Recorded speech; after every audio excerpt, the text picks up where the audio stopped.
Hello. So அது போயிடுச்சு because I existed. So நம்ம ஸ்க்ரீனை மட்டும் மாற்றிக்கலாம். இப்போ வந்து பார்க்காம சொல்ல போகிறோம். ஸோ ஃபஸ்ட்டு கிளைகோலைசிஸில் வந்துட்டு குளுக்கோஸ் 6 ஃபாஸ்பேட்டாக கன்வெர்ட் ஆகுது. அதுக்கு தேவையான என்சைம் ஹெக்ஸோகைனேஸ். இங்கே ஒரு ஏடிபி யூஸ் ஆகுது. அதுக்கப்புறம் குளுக்கோஸ் 6 ஃபாஸ்பேட் ஃப்ரக்டோஸ் 6 ஃபாஸ்பேட்டாக கன்வெர்ட் ஆகுது. ஃப்ரக்டோஸ் 6 ஃபாஸ்பேட் வந்து ஃப்ரக்டோஸ் 1,6 ஃபாஸ்பேட்டாக கன்வெர்ட் ஆகுது.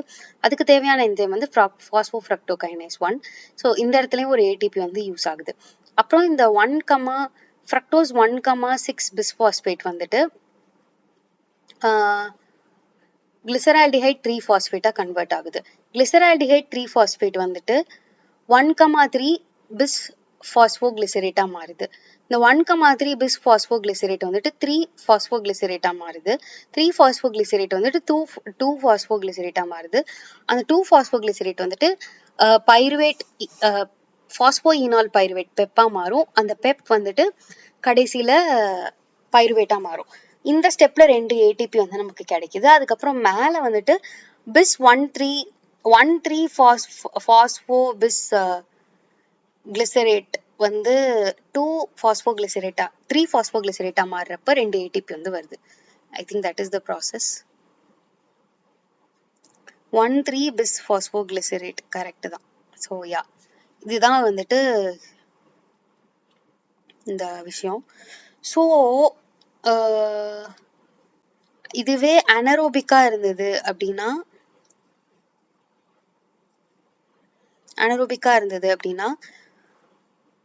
லாக்டேட் டீஹைட்ரஜனேஸ் அப்படின்ற என்சைம் மூலியமா பைருவேட் வந்து லாக்டேட்டா மாறிடும்.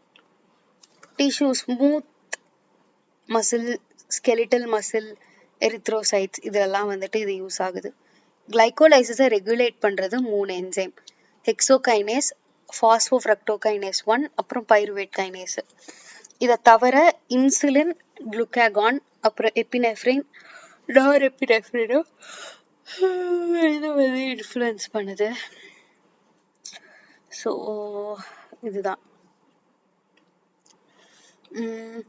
ஹெக்ஸோகைனேஸ் பற்றி கொடுத்துருக்காங்க. ஃபாஸ்போஃப்ரக்டோகைனேஸு, அப்புறம் phosphofructokinase 1 is inhibited by ATP. ATP வந்து ஃபாஸ்போஃப்ரக்டோகைனேஸ் 1 இன்ஹிபிட் பண்ணுதான். பைருவேட் கைனேஸையும் ஏடிபி இன்ஹிபிட் பண்ணுது. ஸோ இந்த ரெண்டு கைனேஸையுமே வந்து ஏடிபி வந்து இன்ஹிபிட் பண்ணுது. பைருவேட் கைனேஸு குளுக்காகானும் வந்து இன்ஹிபிட் பண்ணுது. இது ரெண்டையுமே குளுக்காகானும் இன்ஹிபிட் பண்ணுது. இது ரெண்டையுமே இன்சுலின் ஆக்டிவேட் பண்ணுது. ஃப்ரக்டோஸ் 1,6 பிஸ்பாஸ்பேட் வந்து ஆக்டிவேட் பண்ணுது. கிளைகோலைசிஸோட சிக்னிஃபிகன்ஸ் வேண்டாம். எனர்ஜெட்டிக்ஸ் பார்த்தோம்னா கிளைகோலைசிஸ்ல வந்து 7 ஏடிபி ப்ரொடியூஸ் ஆகுது. ஆக்டிவ்னா ஏரோபிக்னா. அனரோபிக்னா 2 ப்ரொடியூஸ் ஆகும், அவ்வளோதான். 7 molecules of ATP are produced. Only 2 moles in anaerobicல. ஸோ யா, அதுக்கப்புறம் இந்த சைக்கிள் நம்ம பார்க்கல. ராப்போபோர்ட் லியூபென்ரிங் cycle. And then we have fate of pyruvate. So pyruvate is converted to acetyl-CoA by oxidative decarboxylation. இது வந்து ஒரு CO2 தூக்கிறோம்.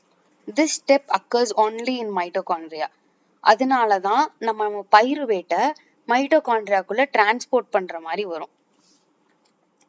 இதை பார்ப்போம். ஸோ இது என்ன என்சைம் அப்படின்னா, இதுக்கு தேவையான காம்ப்ளெக்ஸ் வந்து பைருவேட் டீஹைட்ரோஜனேஸ் காம்ப்ளெக்ஸ். ஸோ இது வந்து தேவை. And then this enzyme requires, okay இதெல்லாம் இருக்கட்டும். அதுக்கப்புறம் சிக்னிஃபிகன்ஸ். இதோட சிக்னிஃபிகன்ஸ் என்னன்னா, இந்த கன்வர்ஷன் தான் வந்து ஒரு linking step. It links the glycolytic pathway to citric acid cycle. So அதுதான். அதுக்கப்புறம் citric acid cycle, Krebs cycle எப்படி நடக்குது அப்படின்னு சொல்லி பார்க்க போகிறோம். இது வந்து series of reaction in mitochondria that brings about catabolism of acetyl-CoA to CO2 and H2O with generation of ATP. acetyl-CoA உடைக்க போகிறோம். The reactions of citric acid cycle are located inside the mitochondrial matrix. So first நமக்கு வந்து pyruvate கிடைச்சிருது. அதுக்கப்புறம் first reaction of citric acid cycle is condensation of acetyl CoA with OAA to yield citrate. It is catalyzed by citrate synthase. இந்த cycle எங்க இருக்கு முதல்ல? இங்க இருக்கு. So இது வேணாம் நமக்கு. So CO as FMO இதுதான் வந்துட்டு நிமோனிக். CO வந்துட்டு நம்மளோட சிட்ரேட். சிட்ரேட்ல இருந்து நமக்கு ஐசோசிட்ரேட் வரும். இது வந்து சிட்ரேட்டு. சிட்ரேட்ல இருந்து ஐசோசிட்ரேட் வரும். அப்புறம் ஆக்சாலோ, இந்த இடத்துல சம் ஆக்சாலோ வரும். ஸோ அதனாலதான் நான் சிஓன்னு சொல்லி வச்சேன். இதுல ஆக்சாலோ சிட்ரேட் வரும், பட் அது இல்லை. ஸோ நம்ம சியை மட்டும் விட்டுறலாம். அப்புறம் ஆல்ஃபா கீட்டோ குளூட்டரேட், அப்புறம் சக்சினில் கோவே, succinate, fumarate, malate, ஆக்சாலோ acetate. So இதுதான் வந்துட்டு கதை. ஸோ இது என்ன அப்படின்னா, ஃபர்ஸ்ட் சிட்ரேட் இருக்கு, சிட்ரேட்ல இருந்து ஐசோசிட்ரேட்டா மாறுது, ஐசோசிட்ரேட்ல இருந்து ஆல்ஃபா கீட்டோ குளூட்ரேட்டா மாறுது, அதுல இருந்து சக்சினில் கோவா வருது, சக்சினில் கோவையில இருந்து சக்சினேட் வருது, அதுல இருந்து ஃபியூமரேட் வருது, அதுல இருந்து மேலேட் வருது, மேலேட்ல இருந்து திருப்பி ஆக்சாலோ அசிட்டேட்டா வந்துருது. ஸோ இதுல வந்து ஆக்சாலோ அசிட்டேட்ல இருந்து சிட்ரேட்டா மாறுறதுக்கு ஒரு அசிட்டைல் கோவே தேவைப்படும். அப்புறம் அதுக்கு தேவைப்படுற என்சைம் வந்துட்டு சிட்ரேட் சிந்தேஸ். அதுக்கப்புறம் ஐசோசிட்ரேட்ல இருந்து ஆல்ஃபா கீட்டோ குளூட்ரேட்டா மாறுறதுக்கு ஐசோசிட்ரேட் டீஹைட்ரோஜனேஸ். ஆல்ஃபா கீட்டோ குளூட்ரேட்ல இருந்து சக்சினைல் கோவா மாறுறதுக்கு ஆல்ஃபா கீட்டோ குளூட்ரேட் டீஹைட்ரோஜனேஸ். அவ்வளவுதான். சக்சினைல் கோவையில இருந்து சக்சினேட்டா மாறுறதுக்கு சக்சினேட் தியோகைனேஸ். அப்புறம் சக்சினேட் குறைக்கிறதுக்கு சக்சினேட் டீஹைட்ரோஜனேஸ், அப்புறம் ஃபியூமரேஸ், அப்புறம் மேலேட் டீஹைட்ரோஜனேஸ் ஆக்சாலோ அசிட்டேட்டா மாறிடும். ஸோ இதை பார்க்காம சொல்லலாம். So first citric acid, citrate எப்படி ஃபார்ம் ஆகுது அப்படின்னா, ஓஏஏவோட அசிட்டைல் கோவை சேர்றப்போ அது வந்து சிட்ரேட் சிந்தேஸ் கேட்டலைஸ் பண்ணி நமக்கு வந்து சிட்ரேட் வருது. சிட்ரேட்ல இருந்து ஐசோசிட்ரேட் வரும், ஐசோசிட்ரேட் வந்து ஐசோசிட்ரேட் டீஹைட்ரோஜனேஸ் ஆக்ட் ஆகி நமக்கு வந்து ஆல்ஃபா கீட்டோ குளூட்ரேட் வரும். ஆல்ஃபா கீட்டோ குளூட்ரேட்ல alpha keto glutarate dehydrogenase act ஆகி சக்சினைல் கோவே வரும். சக்சினைல் கோவையில இருந்து சக்சினேட் தியோகைனேஸ் ஆக்ட் ஆகி சக்சினேட் வரும். சக்சினேட்ல இருந்து சக்சினேட் டீஹைட்ரோஜனேஸ் ஆக்ட் ஆகி ஃபியூமரேஸ் வரும், ஃபியூமரேட் வரும். ஃபியூமரேட்ல இருந்து ஃபியூமரேஸ் ஆக்ட் ஆகி மேலேட் வரும். மேலேட்ல இருந்து மேலேட் டீஹைட்ரோஜனேஸ் ஆக்ட் ஆகி திருப்பி வந்து ஓஏஏ வந்துட்டு ரீஜெனரேட் ஆகி முடிக்குது. ஸோ இதுதான் வந்துட்டு அந்த சைக்கிள். அவ்வளவுதான். ஸோ சிட்ரிக் ஆசிட் சைக்கிள் பார்த்தாச்சு. சிட்ரிக் ஆசிட் சைக்கிளோட எனர்ஜெட்டிக்ஸ் என்ன அப்படின்னா வந்துட்டு, இந்த சைக்கிள்ல வந்துட்டு நமக்கு வந்து 3 molecules of NADH and 1 molecule of FADH கிடைக்குது. Oxidation of 3 NADH by ETH வந்துட்டு நமக்கு 7.5 ATP கொடுக்கும். FADPH வந்து 1.5 ATP கொடுக்கும். So 1 molecule of ATP is generated at substrate level during conversion of succinyl CoA to succinate. டோட்டலா வந்துட்டு 10 ATP வந்து இந்த சைக்கிள்ல இருந்து நமக்கு கிடைக்குது. ஸோ இந்த சைக்கிள் எங்கெங்க வருது அப்படின்னு சொல்லி பார்த்தோம் அப்படின்னா, ஐசோசிட்ரேட்ல இருந்து ஆல்ஃபா கீட்டோ குளூட்ரேட்டா மாறுறப்போ ஒரு NADH வருது. அதுக்கப்புறம் மேலேட்ல இருந்து ஆக்சாலோ அசிட்டேட்டா மாறுறப்போ ஒரு NADH வருது. ஆல்ஃபா கீட்டோ குளூட்ரேட்ல இருந்து சக்சினைல் கோயா மாறுறப்போ ஒரு NADH வருது. 2 NADH வந்து கான்சிக்யூட்டிவ் ஸ்டெப்ஸ்ல வரும். லாஸ்ட் ஸ்டெப்ல ஒரு NADH வரும். GTP அப்படின்னு சொல்லிட்டு, அதாவது ATP, அது எங்க வரும்னா சக்சினைல் கோவா வந்து சக்சினேட்டா மாறுறப்ப அது வரும். அப்புறம் ஃபியூமரேட்டா மாறுறப்ப ஒரு FADH2 வரும். ஸோ இதுதான் அதோட எனர்ஜெட்டிக்ஸ்.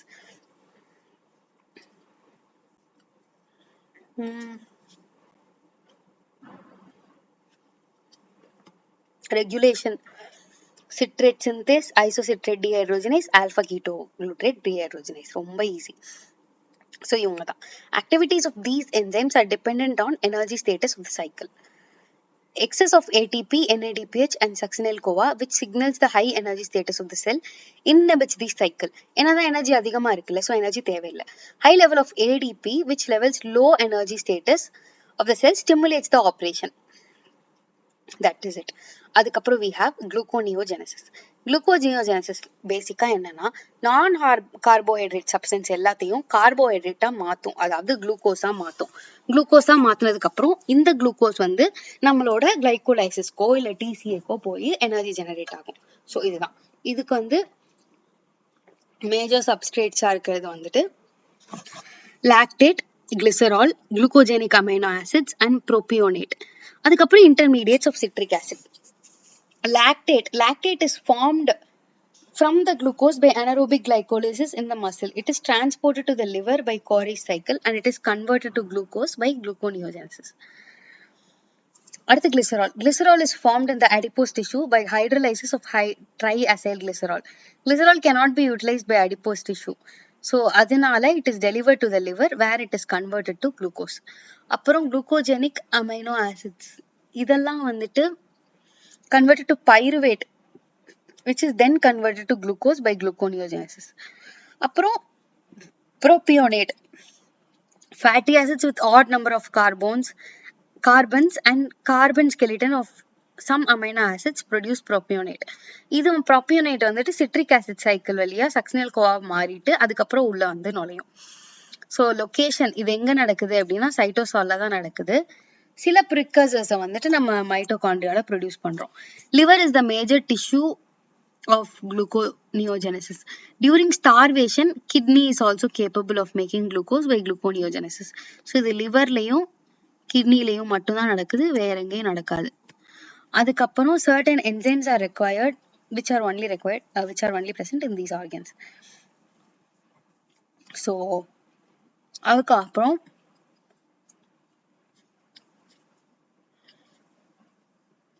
இதோட ரியாக்ஷன்ஸ் இங்க இருக்கு. First pyruvate to oxaloacetate. குளுக்கோனியோஜெனசிஸ்ல பைருவேட்டை முதல்ல ஆக்சாலோ அசிட்டேட்டா மாத்துறோம். இதுக்கு தேவையான என்சைம் தான் வந்து பைருவேட் கார்பாக்சிலேஸ். ஏடிபியும் பயோட்டினும் தேவை, இது அப்புறம் CO2வும் தேவை. ஸோ இது வந்து பைருவேட்டா ஆக்சாலோ அசிட்டேட்டா மாத்திருது. ஆக்சாலோ அசிட்டேட்டை வந்து பெப்பா மாத்துறோம், அதாவது பாஸ்போயினால் பைருவேட். இந்த பெப் இதுக்கு தேவையானது வந்து பெப் கார்பாக்சி கைனேஸ். அதுக்கப்புறம் high energy phosphate in the form of GTP. PEP வந்து அப்புறம் என்ன ஆகுது அப்படின்னா enters the reaction of glycolysis until it reaches fructose 1,6 bisphosphate. Fructose 1,6 bisphosphate to fructose 6-phosphate. இதுக்கு வந்து fructose 1,6 bisphosphatase தேவைப்படுது. அதுக்கப்புறம் fructose 6-phosphate is then converted to glucose 6-phosphate. Glucose 6-phosphate is then converted to glucose. இதுக்கு தேவை hexokinase. இதுதான் cycle. பிக்டோரியலா புரியுதா சொல்லி பார்ப்போம். ஃபர்ஸ்ட்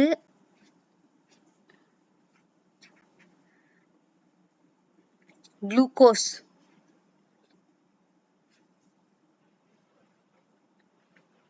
கீழே இருக்கோ, எங்க இருக்கு, பைருவேட். பைருவேட்டை வந்து ஆக்சாலோ அசிட்டேட்டா மாத்துறோம். ஆக்சாலோ அசிட்டேட்டை வந்து பெப்பா மாத்துறோம்.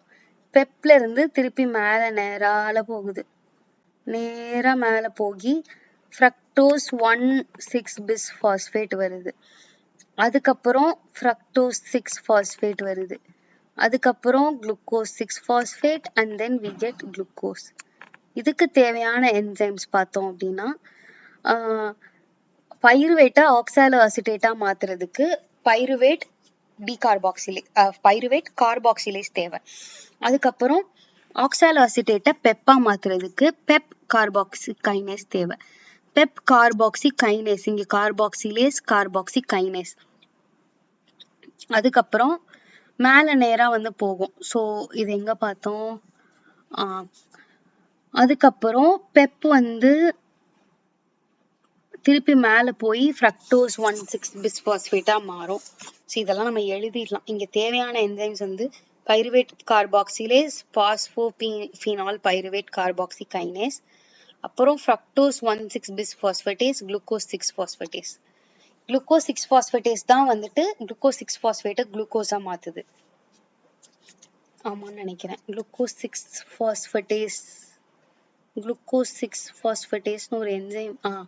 இந்த என்சைம் தான் வந்து குளுக்கோஸ் 6 பாஸ்பேட்டை குளுக்கோஸா மாத்துது. அப்புறம் ஃப்ரக்டோஸ் 1,6 பிஸ்பாஸ்பேட்டேஸ், இந்த என்சைம் தான் வந்துட்டு ஃப்ரக்டோஸ் 6 பாஸ்பேட்டேஸை ஃப்ரக்டோஸ் 6 பாஸ்பேட்டா மாத்துது. ஸோ இது வந்து கிளைகோலைசிஸோட ரிவர்சல், அவ்வளவுதான். சும்மா சொல்றானுங்க இவனுங்க ரிவர்சல் இல்ல அது இதுன்னு சொல்லிட்டு. ஆனா அது ரிவர்சல். இதுல வந்து நமக்கு தேவையா இந்த ஸ்டெப்பு மட்டும், நடுவுல இந்த ஓஏ மட்டும் தேவைப்படுது. ஸோ ஓஏ ஆக்ட் ஆறனாலதான் இது வந்து டோட்டலா மாறுது இல்ல. ஸோ வந்து நமக்கு வந்து பைருவேட்டோட ஓக்சாலோ அசிட்டேட் வந்து ரியாக்ட் ஆகுது. அதுக்கு தேவை ATP, CO2 and then pyruvate carboxylase. இதனால ஆக்சாலோ அசிட்டேட் ஃபார்ம் ஆகுது. அதுக்கப்புறம் என்ன ஆகுது அப்படின்னா ஆக்சாலோ அசிட்டேட்ல இருந்து பெப்பா மாறணும். ஸோ அதுக்கு வந்து தேவை வந்து பெப் பாஸ்போஈனால் பைருவேட் கார்பாக்சி கைனேஸ். அதுக்கப்புறம் இந்த பெப் வந்து மேல வந்து ஃப்ரக்டோஸ் 1,6 பிஸ்பாஸ்பேட் வரைக்கும் போயிடும். அங்க இருந்து ஃப்ரக்டோஸ் 6 பாஸ்பேட்டா மாறுறதுக்கு ஹெல்ப் பண்றது ஃப்ரக்டோஸ் 1,6 பிஸ்பாஸ்பேட்டேஸ். அதுக்கப்புறம் அதுல இருந்து குளுக்கோஸ் 6 பாஸ்பேட்டா மாறும். குளுக்கோஸ் 6 பாஸ்பேட்ல இருந்து குளுக்கோஸா மாறுறதுக்கு ஹெல்ப் பண்றது குளுக்கோஸ் 6 பாஸ்பேட்டேஸ். ஸோ இதெல்லாம் தான் வந்து என்சைம்ஸ் ஆஃப் ரெகுலேஷன்.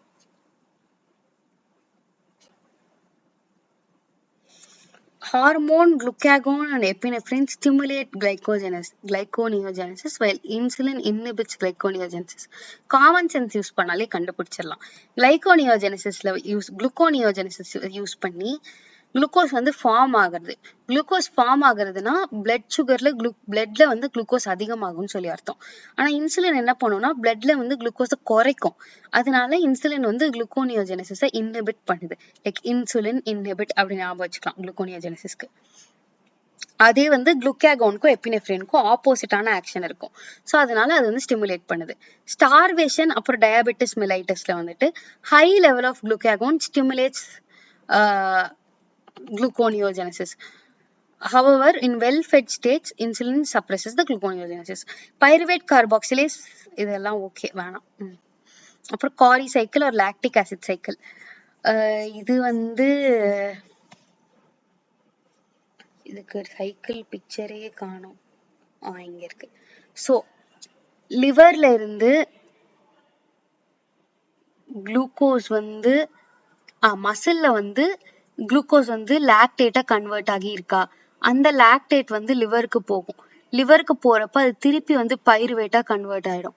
அப்புறம் குளுக்கோனியோஜெனிசிஸால பைருவேட் குளுக்கோஸா மாறிடுது. இந்த குளுக்கோஸை பிளட்ல வந்து ரிலீஸ் பண்றோம். பிளட்ல ரிலீஸ் ஆன இந்த குளுக்கோஸை திருப்பி மசில் பிடிச்சிக்குது. மசில் பிடிச்சி அதை திருப்பி பைருவேட்டா மாத்தி திருப்பி லாக்டேட்டா மாத்திடுது. இந்த லாக்டேட் வந்து திருப்பி வந்து பிளட்டுக்குள்ள போய் திருப்பி இதேதான் நடக்கும். ஸோ இததான் வந்து நம்ம லாக்டிக் ஆசிட் சைக்கிள் அப்படின்னு சொல்லி சொல்றோம். அதை ஒரு வாட்டி ரீட் பண்ணிக்கலாம். So lactate is produced in skeletal muscles during anaerobic oxidation of glucose. The lactate thus produced cannot be further metabolized in skeletal muscle. Through the blood, lactate is transported to liver where it is oxidized to pyruvate. Pyruvate so produced is converted to glucose by gluconeogenesis in the liver, which is again transported to muscle. Thus, glucose reformed from lactate again becomes available for energy purpose in the skeletal muscle. அவ்வளவுதான். The cycling of lactate between muscle and liver is known as Cori cycle. சரியா? காரி cycle அப்படின்னா என்னன்னா நம்மளோட skeletal muscle வந்து anaerobic ஆன கண்டிஷன்ஸ்ல lactate produce பண்ணுது. இந்த லாக்டேட்டை வந்து இதால வந்து உள்ள வந்து அப்படியே இது பண்ண முடியாது சொல்லிட்டு வச்சுக்க முடியாது சொல்லி இந்த லாக்டேட்டை என்ன பண்ணுதுன்னா பிளட் இதுக்குள்ள பிளட் ஸ்ட்ரீம்குள்ள விட்டுருது. இந்த லாக்டேட் வந்து பிளட் ஸ்ட்ரீம்குள்ள போய் லிவர் செல்ஸ்குள்ள போயிடுது. லிவர் செல்ஸ்ல இது வந்து பைருவேட்டா கன்வெர்ட் ஆகுது. பைருவேட் வந்துட்டு குளுக்கோனியோஜெனசிஸ் மூலியமா திருப்பி வந்து குளுக்கோஸா கன்வெர்ட் ஆகுது. இந்த குளுக்கோஸ் வந்துட்டு லிவர் திருப்பி ரிலீஸ் பண்ணும்ல, ரிலீஸ் பண்றப்போ திருப்பி பிளட் ஸ்ட்ரீம் வழியா திருப்பி வந்து மசில்கே போகும். மசில்கே போறப்ப அனரோபிக் கண்டிஷன்ஸ்ல திருப்பி வந்து லாக்டேட் ஃபார்ம் ஆகும். திருப்பி வந்து இந்த லாக்டேட் வந்து திருப்பி வந்து இந்த குளுக்கோஸ் வந்து மசிலுக்கு போகும். மசில்ல வந்து பைருவேட் ஃபார்ம் ஆகும். அனரோபிக் கண்டிஷன்ஸ்ல பைருவேட் லாக்டேட்டா மாறிடும். திருப்பி அந்த லாக்டேட்டை வச்சிருக்க முடியாது. ஸோ திருப்பி இந்த சைக்கிள் நடக்கும். இதுதான் கோரிக் சைக்கிள் அப்படி சொல்லி சொல்றாங்க. அடுத்து we have glucose alanine cycle. So இது என்ன, ரொம்ப குட்டி தான். இது என்னன்னு பார்த்தோம்னா, muscle is incapable of synthesizing urea. Most of the ammonia formed by protein catabolism is transferred to pyruvate to form alanine by transamination. Alanine enters the blood and it is taken up by liver. In the liver, amino group of alanine is removed to form urea, and the resulting pyruvate is converted to glucose by gluconeogenesis, which is then transported to muscle, where it is oxidized to pyruvate. Pyruvate acts again as the acceptor for another amino group. These reactions of amino groups from the muscle to liver in the form of alanine. இதனால இது வந்து alanine cycle சொல்றாங்களாம். கேனத்தனமா தான் இருக்கு. Then okay fine. So என்ன சொல்றாங்கன்னா, இதுல வந்து நம்ம மசில்ல பைருவேட் இருக்குல்ல, இந்த பைருவேட் வந்து NH4ஓட அமோனியாவோட சேர்ந்து டிரான்சமைனைஸ் ஆகி அலனைன் ஃபார்ம் ஆகும். இந்த அலனைனாலையும் உள்ள அமைதியா இருக்க முடியாது. அதனால இந்த அலனைன் வந்து நேரா வெளியே போகும். வெளியே போயிட்டு திருப்பி வந்து டிரான்சமைனைஸ் ஆகும். திருப்பி டிரான்சமைனைஸ் ஆகிறனால NH அமோனியா தனியா பைருவேட் தனியா போயிடும். இந்த அமோனியால இருந்து யூரியா ஃபார்ம் ஆகி இது வந்து வெளியே போயிடும். இததான் வந்துட்டு சொல்றாங்க. அவ்வளவுதான்.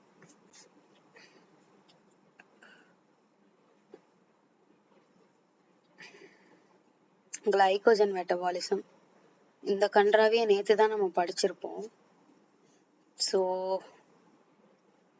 அடுத்து நம்ம glycogen metabolism, glycogen storage, pentose phosphate pathway பார்க்கணும். நிறைய பிக்சரா தான் இருக்கு. ஸோ வேகமா முடிச்சிடலாம். HMG ஷண்ட், யூரோனிக் ஆசிட் படிச்சாச்சு நேத்து மோஸ்டா.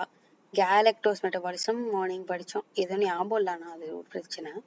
ஃப்ரக்டோஸ் மெட்டபாலிசம் இருக்கு. சார்பிட்டால் பாத்வே இருக்கு.